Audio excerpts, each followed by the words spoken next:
Olá pessoal, tudo bem? Eu sou o Vinícius Salgado, eu sou professor das especializações em dentística e em prótese dentária da Certo Odontologia e aqui nesse canal da Certo, dando continuidade ao ciclo de aulas online, hoje a gente vai abordar o assunto seleção da cor voltado para as restaurações indiretas. Esse conteúdo é voltado para os alunos das especializações, né, das duas especializações, mas eu espero que seja útil e muito agradável para ti que está assistindo. Então, falando sobre o tópico da cor, né, odontologia, que é muito vasto, existe muito conteúdo, desde os testes de seleção da cor, de percepção visual, até disponibilidade cromáticas de materiais restauradores. Resolvemos focar nas restaurações indiretas, né, com o objetivo de ser auxiliar, de ajudar na técnica clínica em si, com um grande objetivo de diminuir as repetições dos trabalhos protéticos. A estrutura dessa aula está dividida, né, basicamente, depois de uma conversa introdutória, sobre a percepção visual humana, falar sobre os materiais empregados na técnica da seleção de cor e também algumas considerações da técnica em si. É, Esse assunto, seleção da cor, né, dados de uma pesquisa que a gente publicou no ano passado, e a gente perguntou aos dentistas aqui do Rio de Janeiro algumas perguntas sobre a técnica restauradora, e entre elas sobre a seleção de cor, nós descobrimos, né, um grande número de dentistas que não se sentem experientes no ato de selecionar a cor e que também não se sentem seguros na realização de restaurações estéticas. E isso, claro, está relacionado aí com o ensino recebido na graduação e com o treinamento desses dentistas em si. Muitas vezes, né, falar sobre cor é visto como algo supérfluo, né, nos cursos de graduação. Talvez você mesmo que esteja assistindo questione a importância de se falar sobre selecionar a cor, né? Quando a gente fala, para que eu vou fazer isso? Para que eu vou selecionar a cor, né? E qual é a forma?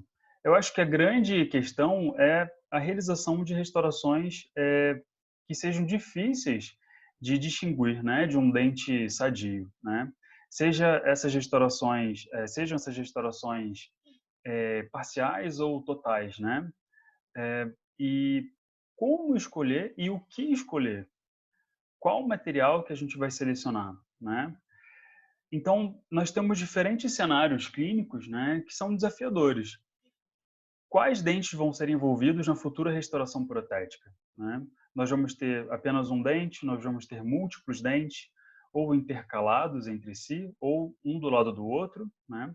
Nós vamos reproduzir apenas uma coroa, ou a coroa em sua totalidade, né? Ou parte dessa coroa, e também como é que vai estar a relação dessa futura prótese com o substrato, né? Será que todos os meus substratos devem ser tratados da mesma forma? Então, isso é algo importante para ser definido, né? Nessa imagem, por exemplo, a gente tem diferentes colorações, né, do substrato, né, após o preparo dentário.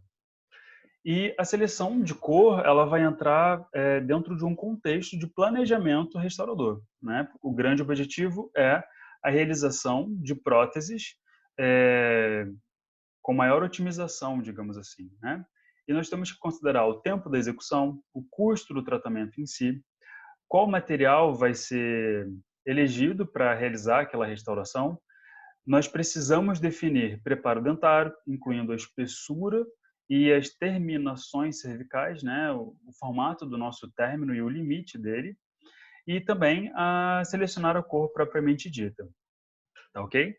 E na odontologia, hoje nós temos basicamente dois tipos de materiais que reproduzem as características óticas, né, dos tecidos dentários, que são os materiais cerâmicos e os materiais resinosos, né? Então nós temos as cerâmicas odontológicas e os compósitos resinosos. Sejam esses utilizados para as restaurações diretas, que não é o nosso foco aqui hoje, e também as resinas, né, criadas em laboratório, que vão funcionar para alguns tipos de próteses, ok? É claro que nós podemos, às vezes, utilizar os metais nessas restaurações, principalmente na modalidade, ou exclusivamente na modalidade metalocerâmica. É claro que se você quiser realizar uma coroa total metálica, a seleção de cor não vai funcionar muito, né, para esse quesito. Então, como nós enxergamos, como nós humanos enxergamos, né? Então, toda a energia que está ao nosso redor, energia eletromagnética, né, que possuem diferentes tamanhos de comprimentos de onda, que vão desde as ondas, né, da radiação gama até as ondas de micro-ondas, tudo isso vai interagir com o nosso sistema de visão, né, começando pelos globos oculares, onde toda essa energia ela vai interagir, né, com os tecidos é, mais projetados, mais próximos assim à íris, né, dos nossos globos, digamos assim, e vai ocorrer uma filtragem dessa energia, e nessa região posterior do globo ocular, um tecido especializado chamado de retina, onde a gente tem diferentes tipos de células vão interagir com essa radiação.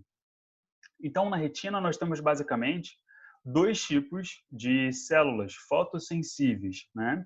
Que, uma vez interagindo com essa radiação eletromagnética, vão gerar um impulso nervoso que o nosso sistema nervoso central vai processar essa imagem, digamos assim, tá? Então, aqui ainda falando sobre a retina, nós temos dois tipos de células, os bastonetes e os cones.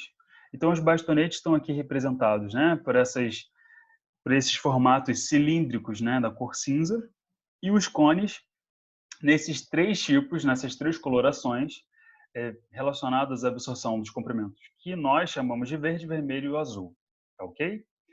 E toda essa informação vai ser processada pelo nosso sistema nervoso central. Então, cada pessoa vai enxergar as cores de uma forma, né? Nós enxergamos as cores como um computador com um sensor que vai captar, né? Digamos assim. Existe uma professora chamada Cristine Curso, que ela tem uma linha de pesquisas sobre deficiências visuais, né? Num dos estudos dela, ela mostra a contagem das células sobre a retina. Então, aqui nós temos nesse esquema, nesse gráfico, né, a prevalência dos cones e dos bastonetes. Reparem que a gente tem muito mais bastonetes dispostos sobre a retina do que os cones. E isso é importante porque dita a forma como a gente percebe as cores. Nós enxergamos muito mais branco e preto do que a coloração propriamente dita, tá? E por que que isso é importante? Por que que isso é relevante clinicamente, né? Então, aqui só para ilustrar uma das escalas que a gente usa, né? Talvez não, a mais famosa escala de cor odontológica, a Vita Clássica, a gente tem, né, as palhetas distribuídas nessa escala, mas quando a gente coloca a imagem em preto e branco, fica mais fácil distinguir qual que está mais clara e qual que está mais escura, né? Isso porque nós enxergamos mais essa diferença do branco e do preto, tá ok? A gente vai falar um pouco sobre as escalas mais para frente, tá?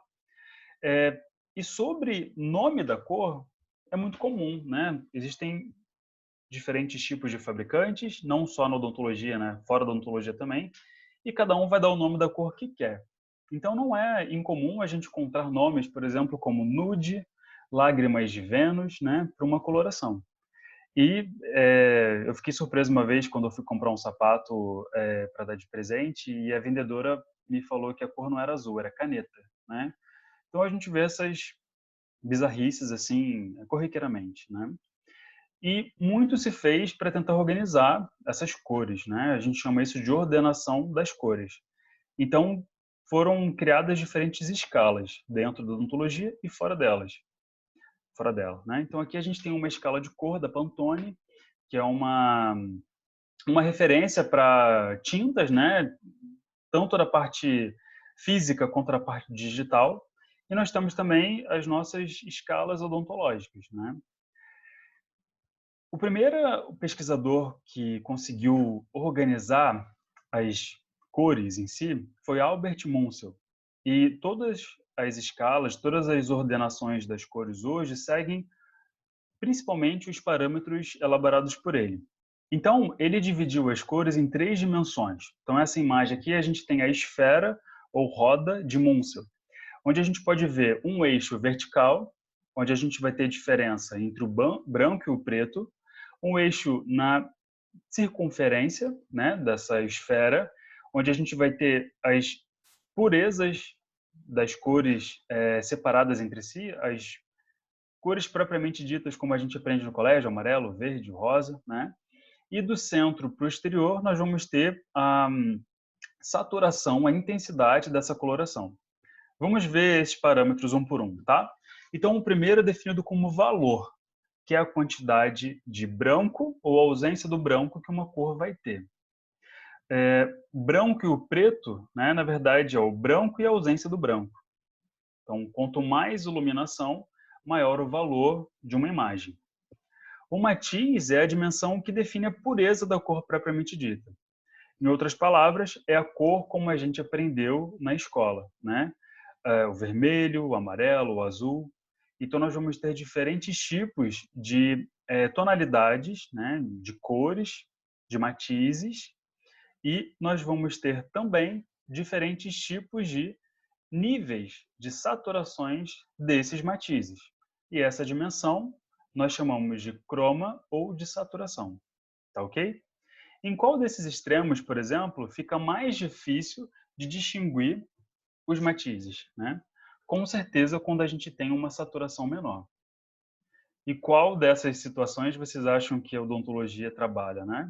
Infelizmente nessa daqui, de pequenas diferenças, então a gente precisa estar treinado e saber identificar essas pequenas diferenças de cores, ok? Então aqui um exemplo, né, mostrando a disponibilidade de um mesmo matiz, né, com diferentes níveis de valor e de saturação ou croma. Tudo bem? Muito bem, gente. Todo mundo enxerga esse número dentro desse círculo? E desse? Eu só vejo o número 12.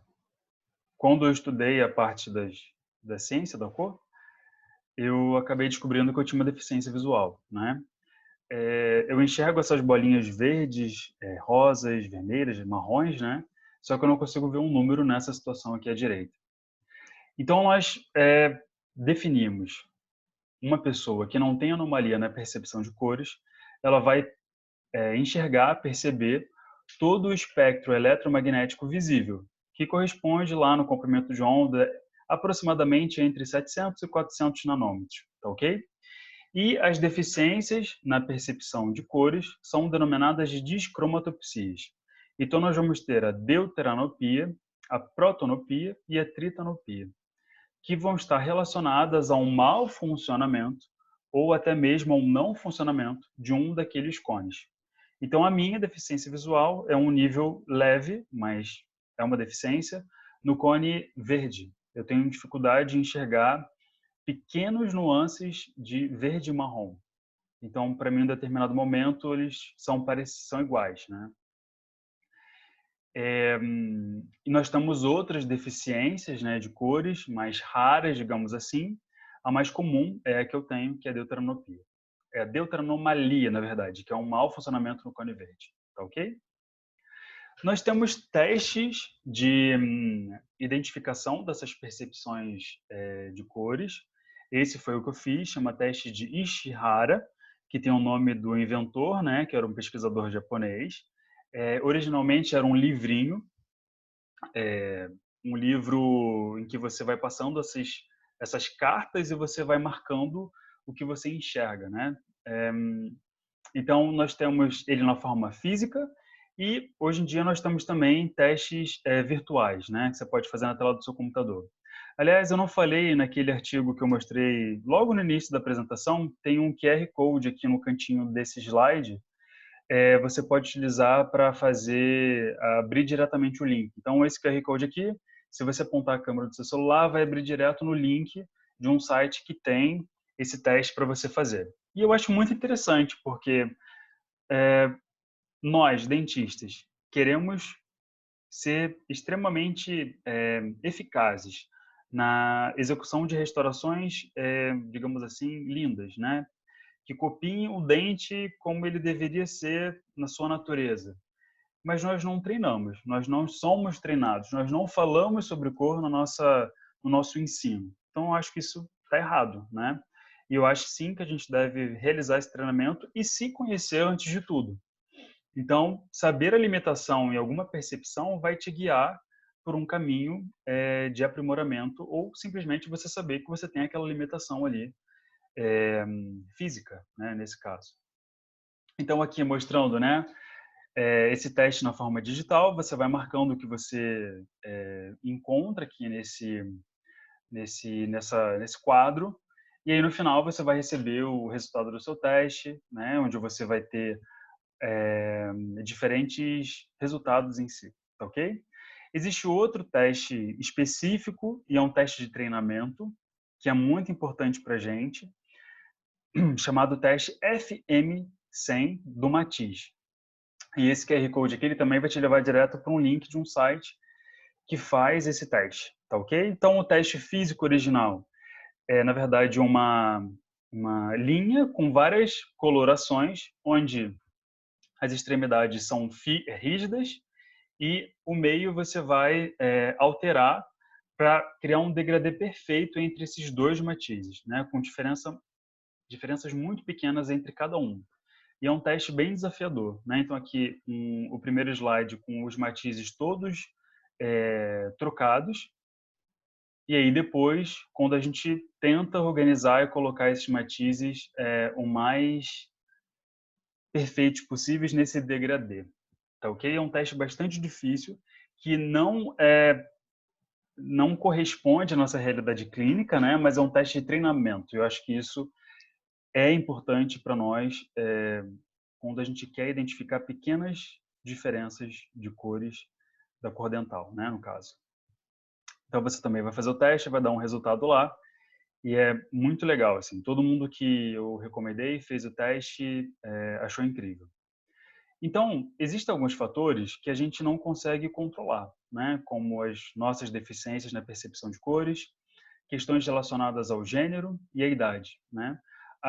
As mulheres, elas enxergam mais pequenas diferenças de cores porque elas possuem uma quantidade maior de células nessa retina, né?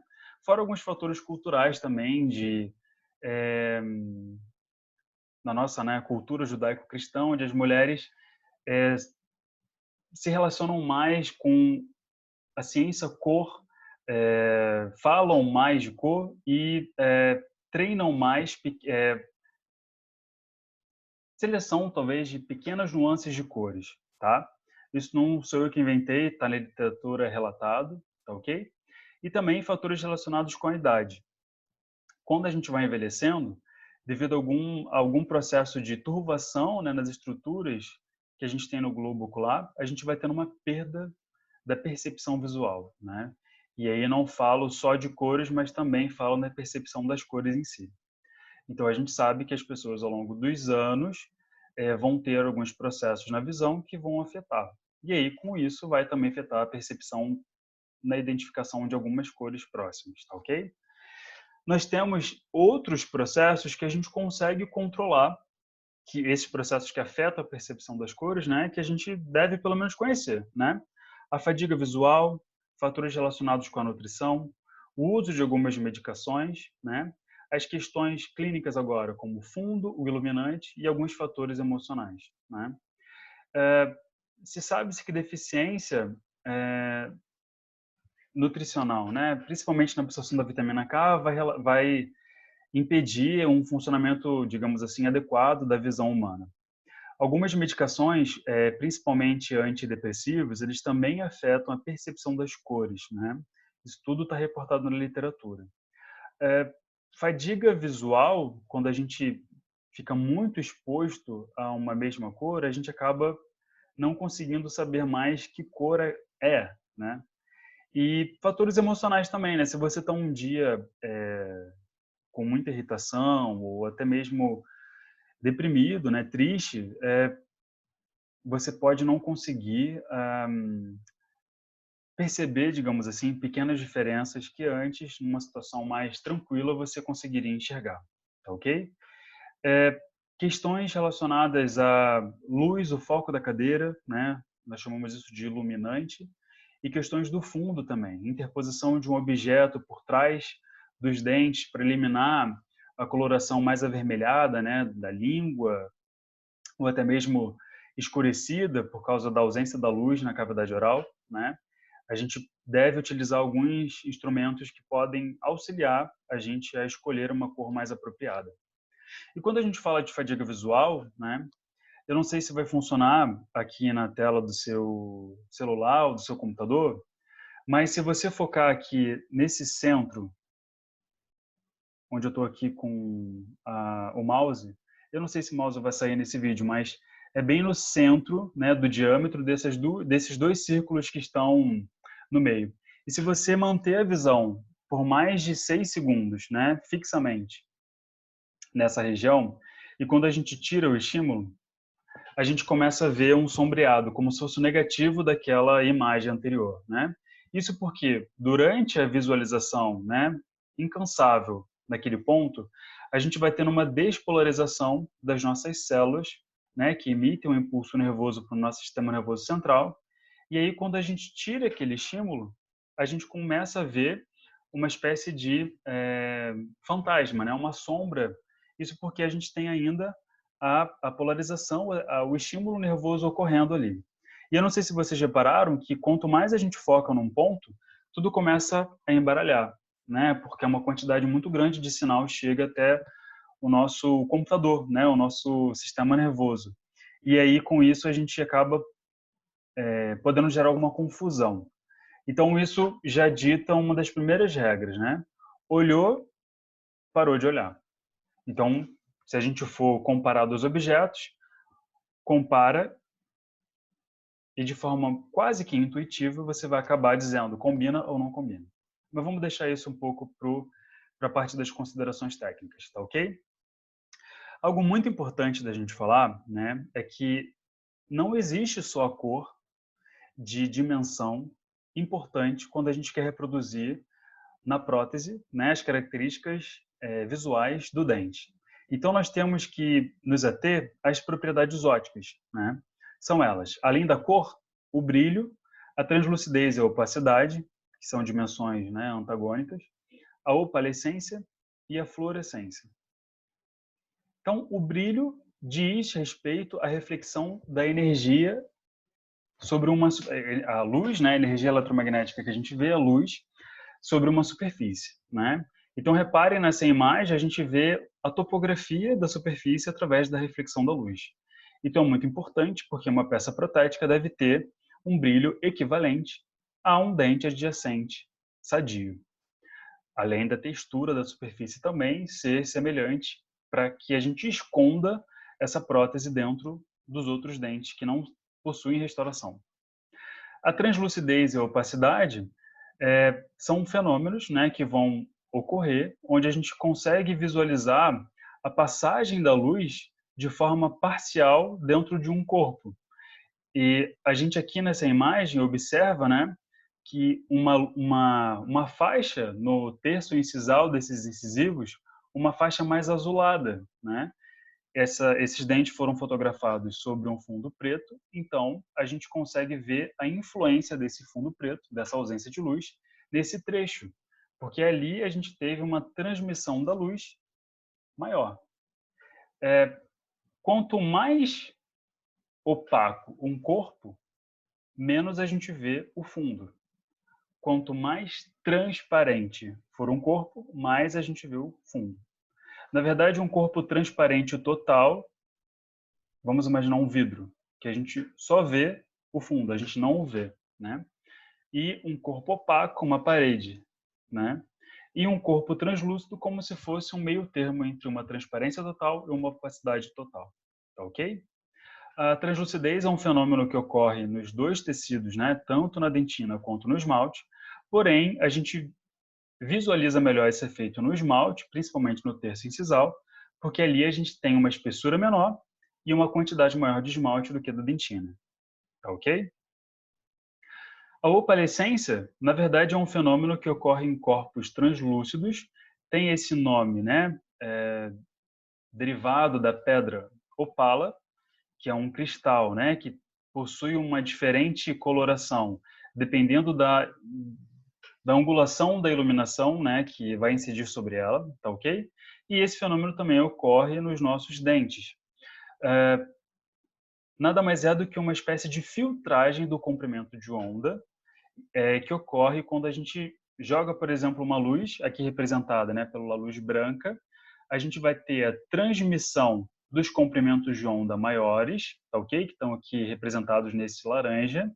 A gente vai ter, então, a luz chegando até o esmalte, parte dessa luz refletida, parte dessa luz ela vai penetrar pelo esmalte, vai alcançar a junção amelodentinária, parte dessa radiação vai transluminar, ela vai, né, passar por essa estrutura e sair aqui na face palatina, e parte dessa estrutura vai refletir de volta e ser emitida aqui na superfície do esmalte para fora, né? Então, essa coloração que a gente vê dos dentes, na verdade, é um processo físico dinâmico que ocorre, né, entre essa absorção, emissão e reflexão da luz. Tá ok? A fluorescência nada mais é do que a emissão de luz visível quando um corpo recebe, absorve radiação não visível, no caso, a ultravioleta, que está abaixo, o comprimento de onda da radiação ultravioleta é abaixo do que a gente consegue perceber. Tá ok? Então, aqui nós temos 4 dentes artificiais criados com 4 materiais diferentes. Nesse caso, são compósitos resinosos, com diferentes níveis de fluorescência. Então, eles foram fotografados, né, com a emissão de uma luz ultravioleta sobre eles, e a câmera captou diferentes luminosidades. Os nossos tecidos esmalte-dentina possuem níveis de fluorescência. Felizmente, controlar a fluorescência é algo que a gente não consegue, né? Então, está muito mais relacionado ao nosso material restaurador. Tudo bem? Se a gente fosse ir muito a fundo sobre as propriedades, não ia dar tempo da gente abordar, né, todo o conteúdo dessa nossa conversa. Então, eu sempre ofereço um artigo em português que fala sobre as propriedades óticas, e aqui a gente tem um QR Code que vai te levar direto ao download desse artigo. Ele foi publicado junto com a professora Larissa Cavalcante e o professor Luiz Schneider. É um artigo muito legal, eu acho que é base quando a gente vai conversar de cor. Então, tem um monte de informação lá que eu acho bem relevante. Eu espero que você aproveite essa leitura. Tá ok? Falando sobre os nossos materiais empregados no ato da seleção de cor para restaurações indiretas, né? Nós vamos começar falando das escalas de cor, dos iluminadores, dos fundos, de alguns aparelhos que existem para a gente ler cor de forma automática e as nossas câmeras fotográficas. Qual escala de cor utilizar, né?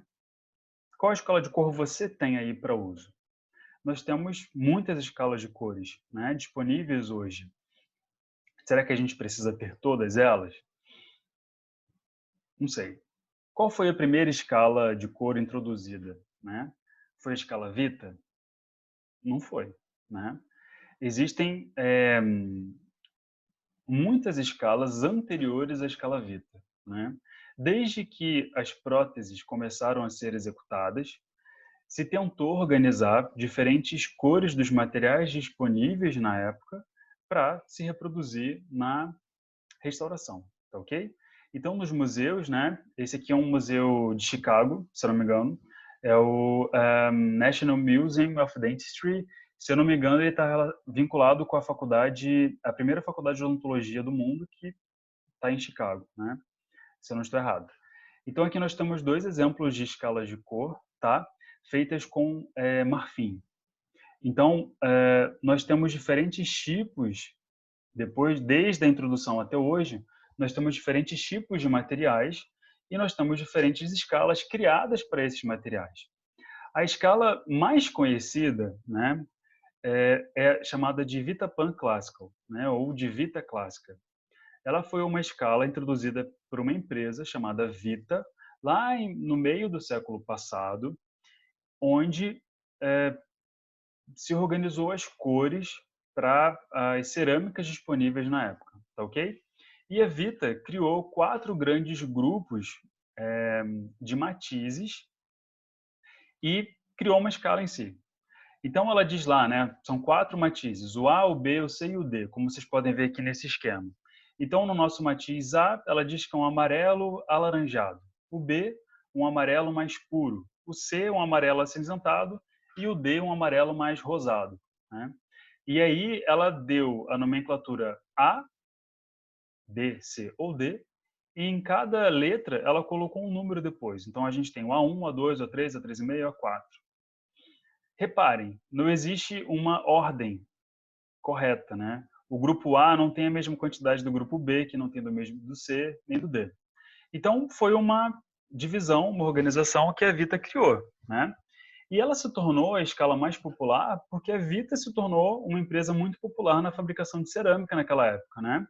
E aí, quando a gente tem, ao longo dos anos, a gente chegando lá no fim do século, na década de 80 para 90, a gente teve a introdução dos compósitos fotoativados pela luz visível, que inicialmente não tinham uma nomenclatura Vita, se a gente pode chamar assim, e eles adotaram a mesma nomenclatura da Vita para as cores de resina. Então nós, acho que a grande maioria de vocês que estão assistindo esse vídeo, somos pós, né, iniciamos a odontologia após essa época, pegamos toda essa informação conturbada e misturada, né?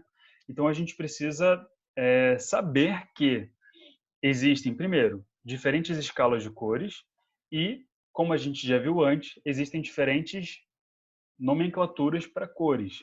Não dá para a gente ignorar a nomenclatura que a Vita criou, porque ela ficou muito popular, tá ok? Nós não temos só a escala Vita clássica, né? Nós temos uma da própria Vita chamada 3D Master, né? E ela funciona, é, ela foi criada para facilitar a seleção da cor. Só que você precisa saber como usar, né?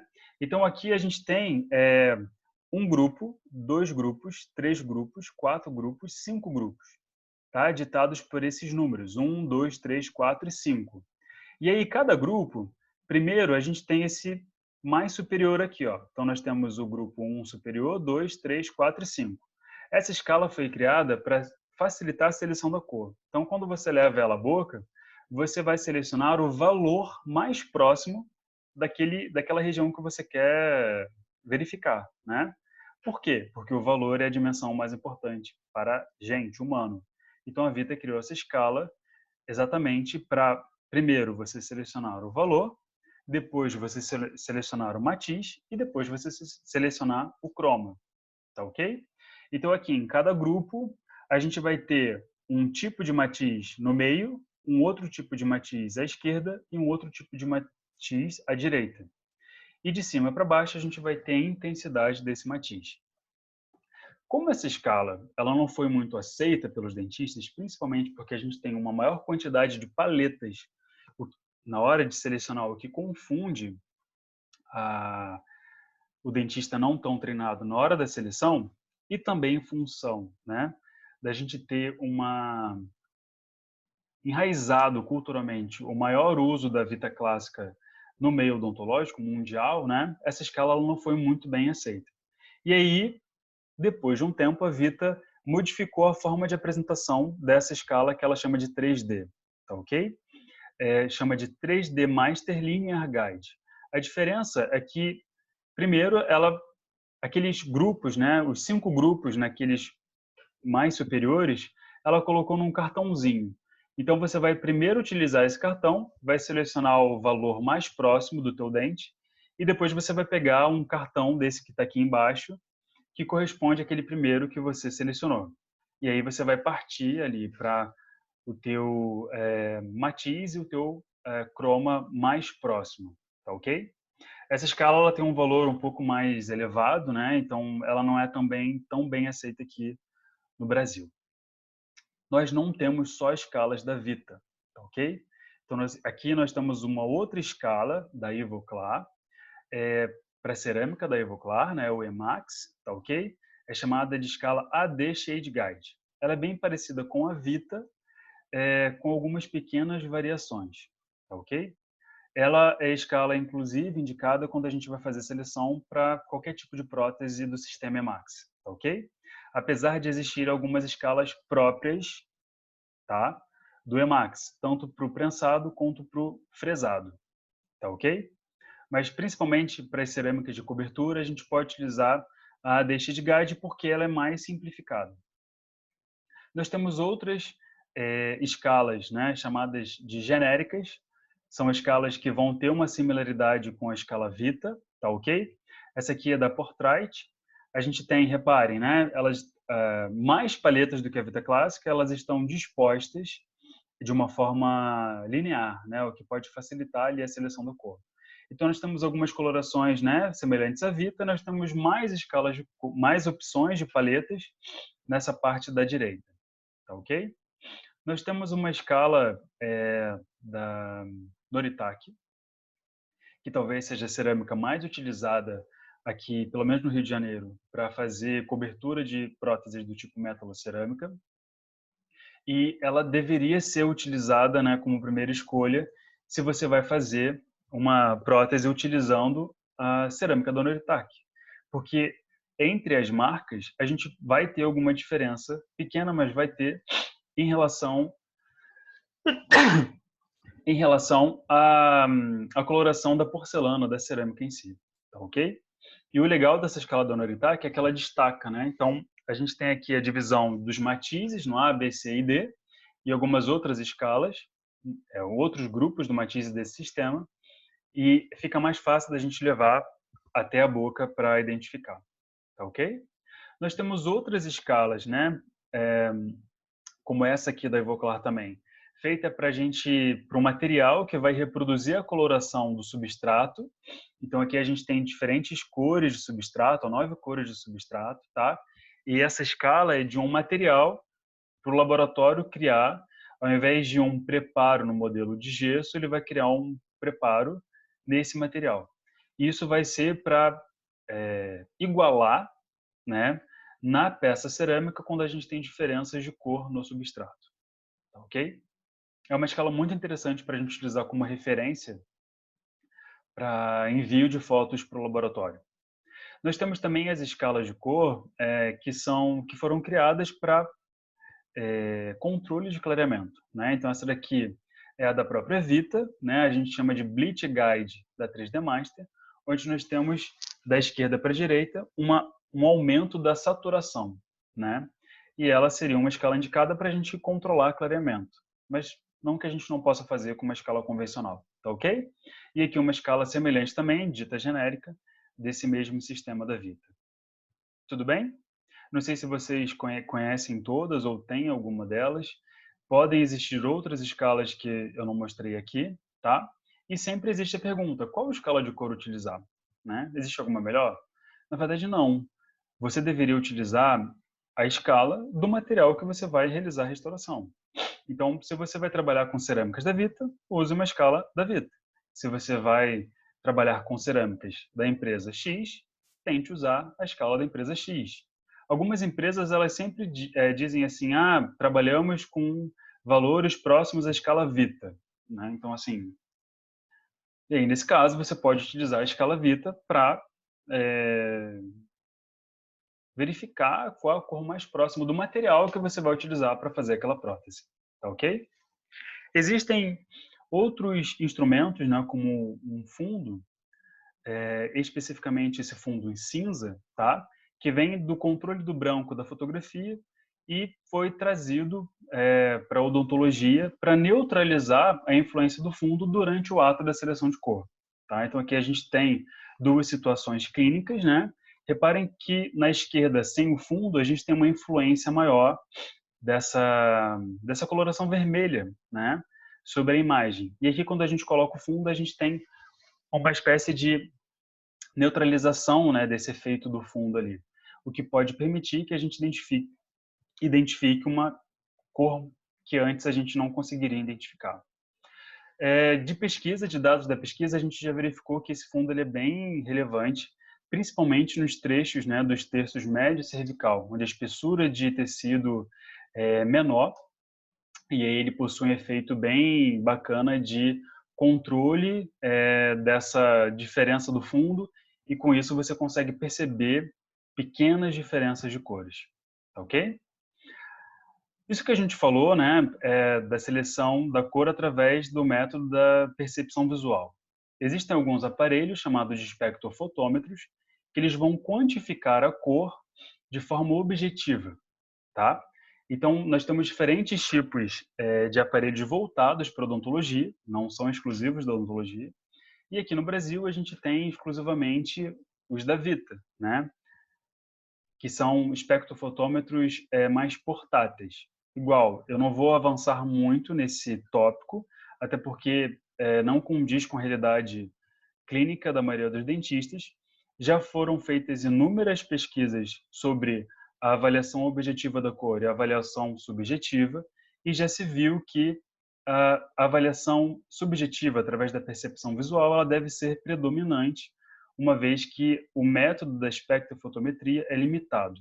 E ainda hoje se faz pesquisa nesse campo, tá ok?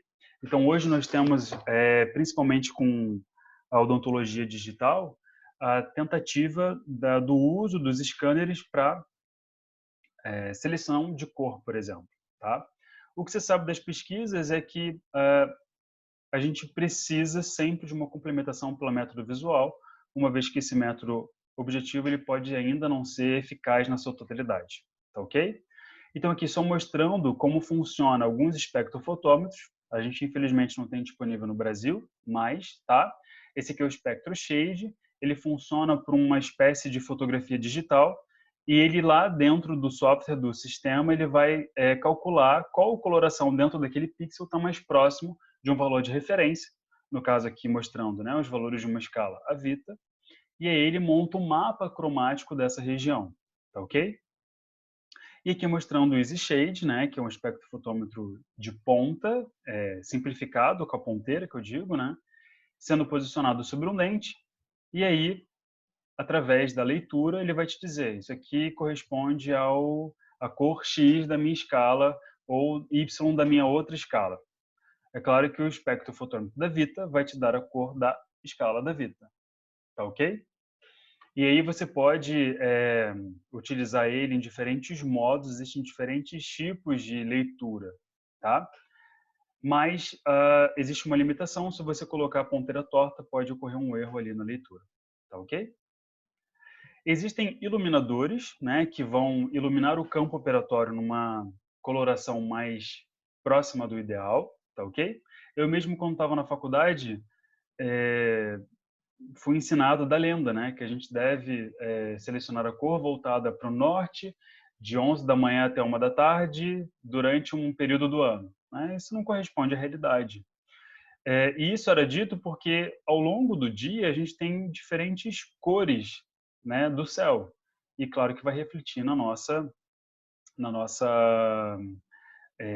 iluminação do campo operatório, né? Se a gente tiver a influência muito grande, por exemplo, de uma grande janela.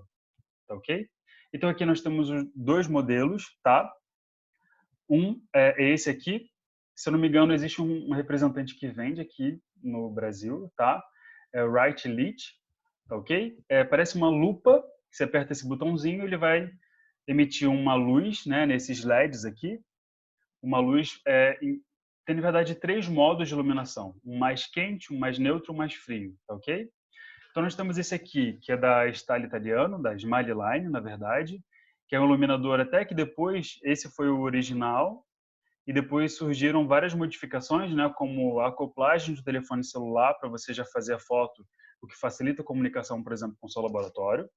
E ele possui um filtro de eliminação do brilho, né, um filtro polarizador. E isso ajudava bastante, né? Porque quanto mais o brilho de uma imagem, mais difícil fica de distinguir as cores. Então, aqui numa situação à esquerda e à direita, a gente vê que fica muito mais fácil a gente perceber uma grande restauração ali naquele dente quando a gente tira o brilho, tá ok? E aí o sistema evoluiu, então a gente tem esse aqui que é o Smile Line MDP, tá? Ele mudou a forma de iluminação para se aproximar de uma câmera com flash, né, de 2 pontos, twin, tá ok? E aí, a temperatura de cor, né, é muito importante dentro do iluminante para a gente enxergar mais as cores como elas é, aparecem, por exemplo, durante a luz do sol, né, numa iluminação mais natural. Então, aqui à esquerda a gente tem uma temperatura de cor mais quente e à direita a gente tem uma temperatura de cor mais fria. A esquerda que corresponde mais a uma iluminação dicróica, por exemplo, né, uma lâmpada incandescente, e à esquerda uma luz fluorescente.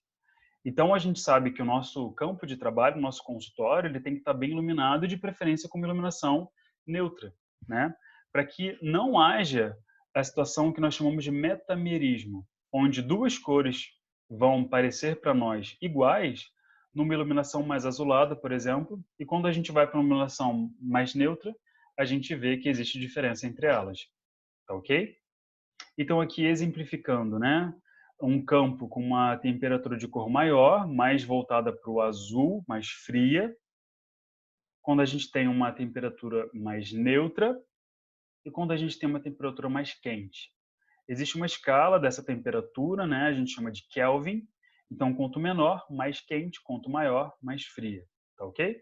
Então aqui, ó, se aproximando de uma iluminação fluorescente, né, daquelas azuladas, uma iluminação mais neutra, que seria o ideal, e uma iluminação incandescente, né? Por exemplo, o foco odontológico daqueles que possuem lâmpadas incandescentes. O que a gente sabe de pesquisa, né? Que, na verdade, de indo contra aquela lenda, naquele mito de uma ampla janela observando virada para o norte, enfim, já foi verificado que em termos de constância, né? Em termos de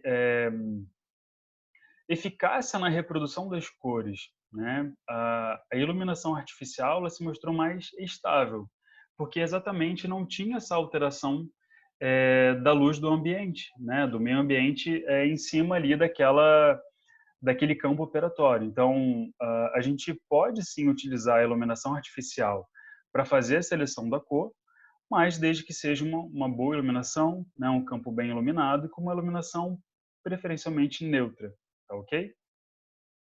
Nós temos também as nossas câmeras fotográficas, né, que vão desde equipamentos mais complexos até o nosso celular, que podem funcionar como métodos auxiliares na seleção da cor. Então, o celular que todo mundo tem hoje em dia, né, quando a gente faz uma imagem, a gente pode ir lá no campo da imagem, editar e colocar a imagem em preto e branco. Isso a gente vai estar tirando a coloração e fica mais fácil da gente identificar a quantidade do branco e do preto. Então aqui eu estou ilustrando a seleção de cor de compósitos, tá ok? Mas isso também serve para a seleção de cor utilizando paletas, por exemplo, tá ok? Inclusive a gente pode aumentar, né, a saturação, a intensidade, digamos assim, desse preto e branco e pode aumentar ainda o nosso potencial de comparação entre uma pequena diferença que exista, tá ok? Existe esse outro recurso da Tecnil, que são dois LEDs que você posiciona ali, encaixa no teu celular para também ajudar no momento da fotografia, tá? Tem algumas limitações, né? Porque na verdade esses LEDs, eu acho que eles sempre estouram muito a luz e diminui um pouco a percepção do sensor do celular, tá ok? Mas uma amiga comprou, eu já testei, eu acho interessante. E o que a gente sabe da literatura, né, em relação à percepção de cores e o método da percepção visual, a seleção da cor baseada no subjetivo, né, na comparação visual entre uma escala e o dente, é que o treinamento ele é de fundamental importância para aumentar o acerto, né? E é muito importante treinar, não só conhecer, como treinar. A gente não cobra dos atletas de alto rendimento que eles possuem um treinamento intenso, né? Eu acho que a gente, como dentista, precisa, se a gente quer, né, ter um alto rendimento na execução das próteses, a gente tem que ter um treinamento vasto nessa área para a gente saber dar o máximo da gente, digamos assim, para conseguir alcançar aquele resultado. Tá legal? Então, para finalizar essa nossa conversa, a parte das considerações da técnica em si, tá? É muito interessante a gente posicionar a paleta o mais próximo possível do dente de forma espelhada. Ou seja, você vai virar a paleta que você acha mais próximo da cor daquele dente, você vai levar de encontro até aquele dente, vai posicionar e vai visualizar. Você não pode passar de 5 segundos olhando ali para aquela combinação entre dente e a paleta. E basicamente você vai decidir se parece ou não. A seleção de cor é basicamente isso, tá ok? Aproxima o dente, aproxima a paleta do dente e compara. Você pode afastar os lábios do paciente com o dedo, né, para receber a mesma quantidade de luz. Pedir ao paciente para olhar para o teto ou em direção à luz para receber uma iluminação adequada, tá ok? Não é indicado colocar a luz do foco. Então, afasta a luz do foco, o paciente inclina o queixo para cima, afasta o lábio, vai com a paleta que você acha, parece ou não parece? Pronto, tá ok? Para situações como preparo, tá? Aqui são fotografias feitas, né, do momento da seleção de cor. Então, quando a gente vai mandar essas imagens para o laboratório, a gente deve colocar um fundo preto quando possível, tá ok? Para ajudar na fotografia, tudo bem? Aqui uma outra condição, ó. Reparem que a paleta está sempre o mais perto possível do dente. Por quê, gente? Quem vai fazer a prótese? É você ou é o técnico? Então você tem que dar o máximo de informação possível para ele. Não adianta nada você pegar a requisição e botar assim, cor A1. Não dá. Você tem que desenhar o dente, tem que escrever onde você quer tal cor, o que você acha da técnica da confecção da prótese em si. Exemplo, você vai fazer uma coroa total em cerâmica pura, num sistema, por exemplo, Emax Press, de silicato de lítio. Como é que vai ser a técnica de confecção? Você vai fazer uma infraestrutura de silicato de lítio e recobrir com uma cerâmica de cobertura, ou você vai fazer a coroa toda de silicato e depois você vai fazer uma maquiagem ou a técnica do cutback. Então você tem que saber a técnica e você tem que desenhar e explicar isso para o seu técnico. Tudo bem? Não existe dica melhor do que ter um bom relacionamento com o seu técnico de prótese, porque é ele que vai fazer o seu trabalho, né? Então, na sua requisição, e o bom relacionamento ele não é só através da cordialidade, né? Ele é através de um bom trabalho, um bom envio de informações e um trabalho, um objeto para que ele possa trabalhar e otimizar aquela peça, digamos assim, tá? Então a gente tem que escrever o tipo da peça protética, qual material a gente vai querer, qual a forma que a gente vai querer que ele confeccione a peça, as cores que a gente selecionou, dizer a escala que você utilizou, é muito importante, né? Porque empiricamente é tudo Vita Clássica, mas você tem que dizer para ele, tá ok? É importante você fazer um desenho de como você quer a peça, características individuais de cada paciente, desde que, sempre que possível, envio de fotografias e, em casos extremos, quando nada dá certo, o teu técnico trabalhar, se ele trabalha junto com você, perto, ele pode estar no momento junto da seleção do corpo, né? Em casos extremos, ele pode vir até o consultório para selecionar a cor também, ou o paciente ir até o laboratório para fazer a seleção. Hoje em dia, a gente tem laboratórios que oferecem esse serviço, né? Então aqui, ó, mostrando o posicionamento, né, das escalas das paletas selecionadas. Nesse caso aqui, eu coloquei extremos. Então eu coloquei no meio um A2, aqui eu coloquei um A1 e coloquei um A4. Só para na fotografia a gente ter a mesma referência, né? A paleta 4 ela está parecida com o dente, a paleta 2 está parecida com o dente, a paleta 1 está parecida com o dente e sempre de forma espelhada e o mais próximo possível do dente, para que na fotografia recebam a mesma quantidade, ou pelo menos tentar receber a quantidade de luz do flash mais próxima possível. Tá ok?